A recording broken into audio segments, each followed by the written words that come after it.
Olá, turmas do primeiro ano, nós estamos aqui para fazer a correção da semana 5 do PET 2 do segundo bimestre, estamos no finalzinho. A questão número 1 traz um texto sobre a dificuldade e a diversidade que encontravam os portugueses na captura de escravos. Os primeiros escravizados foram canários, guanches. Acredito aqui que ele está falando da ilha de Canárias, onde os portugueses poderiam capturar alguns escravos. Mas esses canários ou esses guanches eram difíceis de capturar, assim como os marroquinos, pelos que os negros da costa africana se revelaram mais fáceis de obter. O que se vê é quase que um guia mostrando onde você vai obter o escravizado de uma forma mais fácil e onde você vai encontrar dificuldade em adquirir esse escravizado. E o porquê, segundo o texto, essa era mais fácil de obter na costa africana esse grupo de escravizados de uma forma mais fácil? O próprio texto diz que existiam várias rotas de escravizados controlados por muçulmanos que os vendiam aos portugueses. Então nós percebemos aí uma facilidade de negociação entre portugueses e muçulmanos.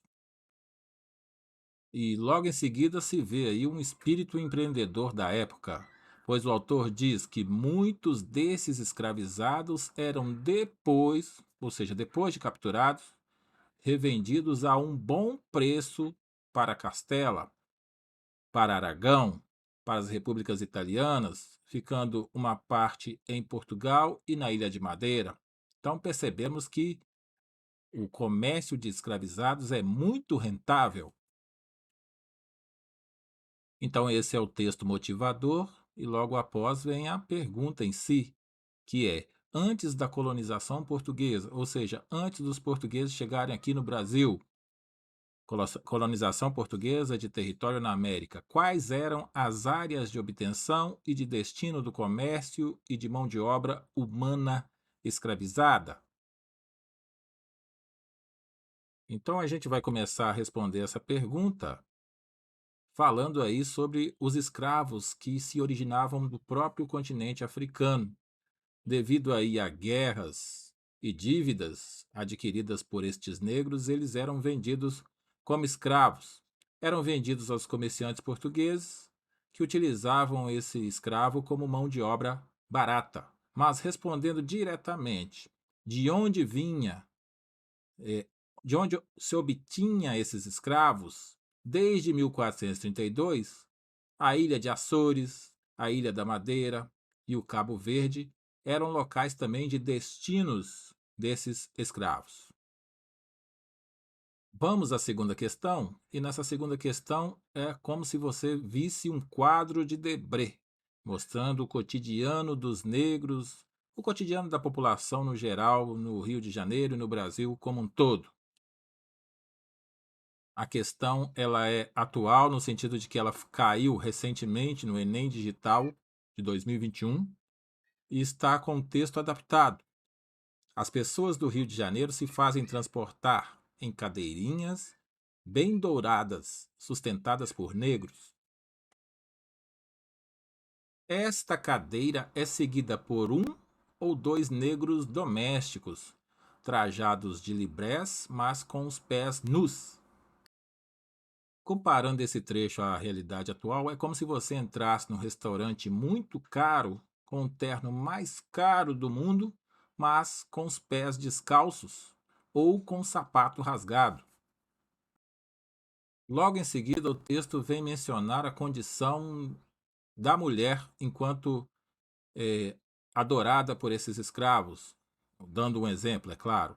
Se é uma mulher que se transporta, ela tem frequentemente 4 ou 5 negras indumentadas com asseio.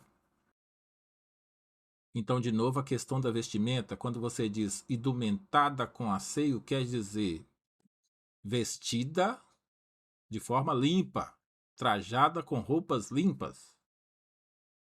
E ainda se fala dessas negras que elas vão enfeitadas com muitos colares e brincos de ouro, ou seja, continuam bem vestidas e bem ornadas com objetos de decoração. Com relação às mulheres brancas que são cortejadas, o texto vem dizer: outras são levadas em uma rede. Os que querem andar a pé são acompanhados por um negro. Esses negros levam uma sombrinha ou guarda-chuva, como se queira chamar.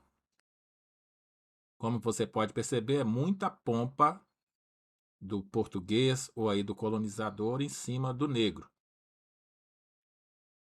Esse trecho foi retirado de um livro da editora Companhia das Letras. O livro é de 2007, o texto foi adaptado. O livro se chama Fragmentos Setecentistas, publicado em São Paulo. Logo em seguida vem o questionamento. Essas práticas, ou seja, toda essa pompa, essas práticas relatadas por um capelão de um navio que ancorou na cidade do Rio de Janeiro em dezembro de 1748, simbolizavam o seguinte aspecto da sociedade colonial. Então, abaixo você tem 5 opções que você vai perceber que podem simbolizar esse aspecto da sociedade colonial. Então, como a gente ressaltou na leitura do texto, a letra B fala bem isso aí, há a utilização de escravizados bem vestidos, mas, apesar de estarem bem vestidos, eram utilizados em atividades degradantes. Tudo isso para demarcar o quê? Para demarcar uma hierarquia social. Portanto, nós podemos, a partir da leitura do texto, lendo o texto lá em cima, perceber que a letra B se adequa mais a este questionamento, ou seja, repetindo de novo, a utilização de escravizados bem vestidos em atividades degradantes como marca da herança social. Na questão 3, também adaptada do Enem, mas do ano 2012, leia-se o seguinte: mais uma coisa ouso afirmar, porque há muitos testemunhos, e é que vi nessa terra de Verágua, que é o Panamá, região do Panamá hoje em dia, maiores indícios de ouros nos 2 primeiros dias do que na espanhola em 4 anos. Então nós podemos identificar aí nesse início de frase já interesse econômico no ouro da América Central. Percebe-se também que o autor ressalta que nessa região em questão, ou seja, o Panamá, há uma abundância de ouro, uma abundância presente de ouro. Logo em seguida, o autor prossegue e que as terras da região não podem ser mais bonitas nem mais bem lavradas.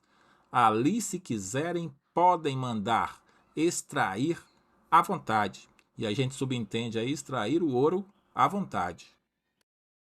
O texto lido, a referência bibliográfica é a Carta de Colombo aos Reis da Espanha. Então nós estamos vendo aí o próprio descobridor da América relatando aos reis da Espanha, escrito em julho de 1503. Esse texto está presente na coleção de livros Colombo e América, 500 anos depois, escrito em São Paulo pela editora Atual, no texto original em 1991. O texto foi adaptado. Então, tudo isso que eu falei até agora da questão 3 foi o texto motivador. Vamos ao que pede diretamente. O documento permite identificar um interesse econômico espanhol na colonização da América a partir do século XV. A implicação desse interesse na ocupação do espaço americano está indicada na... E aí vem 5 opções. Então, entendendo a pergunta, no que esse interesse vai implicar em alguma ação do governo espanhol? O que o governo espanhol vai fazer em razão nesse interesse econômico nas riquezas das terras do Panamá e da América Central no geral? Ao analisar todas as 5 opções, a que mais se adequa ao texto lido e a pergunta direta é a questão E. A opção E. O governo espanhol então vai fundar cidades nesses territórios muito ricos em ouro para ter ali o controle da circulação dessa riqueza extraída a partir da exploração aurífera. Essa então, alunos do primeiro ano, foi a correção da semana 5 do PET 2. Atenção que nós já estamos acabando a última semana, semana que vem, a semana 6. Mandem as suas atividades para que vocês obtenham os pontos necessários. Relembrando, o tema dessa correção foi as relações mercantis entre o Novo Mundo, África, Ásia e Europa. Até a próxima!